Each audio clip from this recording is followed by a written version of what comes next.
The Star Wars prequels were widely considered to be a letdown by those who had eagerly anticipated their release, and in the nearly 2 decades since Episode 1 hit theaters, fans of the series have tried to analyze what went wrong and what could have been done better to make these movies more enjoyable. Personally, I am not a fan of the more in-depth changes that are suggested. Ideas like Jar Jar secretly being a Sith, and Padme and Obi-Wan having an affair, only serve to complicate matters, and I believe missed the mark on what actually went wrong with this series. A lot of the campiness seen in the prequels was also present in the original trilogy. Why is it then that we find the former so much less tolerable? Do you recall the scene in Apollo 13, where we learned that the danger posed to the astronauts is not a lack of oxygen, but rather an abundance of carbon dioxide? This is what the prequels are like. Plenty of oxygen, plenty of good, interesting characters to show, but also a lot of bad. I believe that with a few tweaks, we could remove the bad and be left with some pretty enjoyable movies. So, here's 3.5-ish things that would improve Star Wars Episode 1. Okay, let's get this out of the way. Jar Jar. People really hate Jar Jar. He's obnoxious, he's distracting, and he misses the mark on being the comedic relief. So what could be done to make this character more attractive?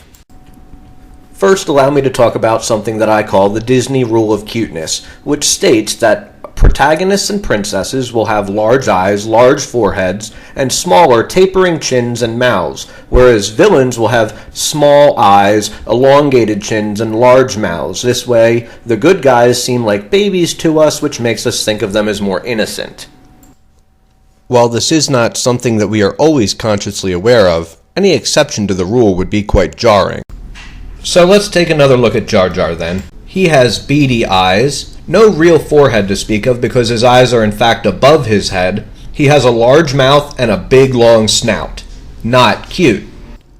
Another alien creature who was used at least partially for comic relief but was received much better is Yoda.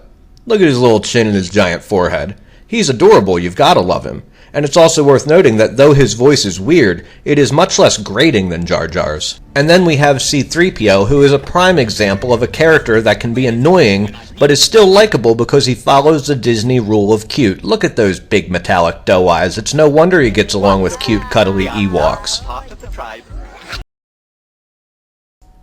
Aw, look at cute little Jake Lloyd back before Star Wars ruined his life. Just the gift that keeps on giving, I suppose. It's been really, really wonderful. The thing is, Lloyd actually did a pretty good job portraying someone of this age. Have you ever actually tried to sit down and talk to a 9-year-old? This is what they sound like. I'm a person, and my name is Anakin. The age of 9 is too young for adults and teenagers to relate to, and isn't old enough for children to look up to. And yes, I understand that Lucas was trying to bring the character from completely innocent to completely evil, but you need a lot more time and, well, better writing to do that. Another chosen one, Avatar Aang, was originally going to be 10 years old in the early concept art, but the writers chose to age him to 12, which I feel allows viewers to really respect the character's potential. Sometimes I forget what a powerful bender that kid is. If we had an older Anakin, we could have a mischievous Anakin, a tragic Anakin where the very thing we like about his character is ultimately going to be his undoing. Also, he could have won the Battle of Naboo not by accident, and yes, again, George, I understand that you were trying to have it be that the Force was guiding him through that battle, but we can't feel the Force. We, the audience, need to see him have an active role. So instead, at the end of the movie, we could have had Anakin sneak aboard the Queen's ship and return to Naboo to engage in the battle against the Jedi's wishes. And this would actually make a lot more sense than what happened, come to think of it. Yeah, no, you can't train the boy, and also we won't watch him for you. You have to take him with you to a war zone. Bye. And the thing is, we know that Lucas was originally planning to go this route, with Anakin fighting Greedo and the sassing of the Yoda. What does that got to do with anything? Why he chose to move away from this more mischievous aspect of the character, we'll never know. You remember that long, boring scene in the Senate that's simultaneously too short?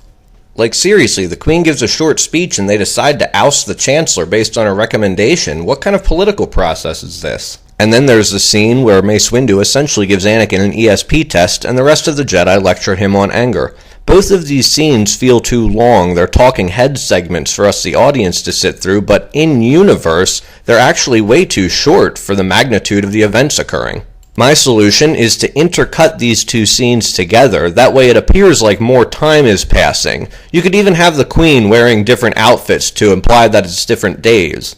Also, and this is where the half in the 3.5 suggestions comes from, can't Anakin be doing something more interesting than that simple test? One of the good things the prequels did for us was allow us to see Jedi in action, to understand their culture better.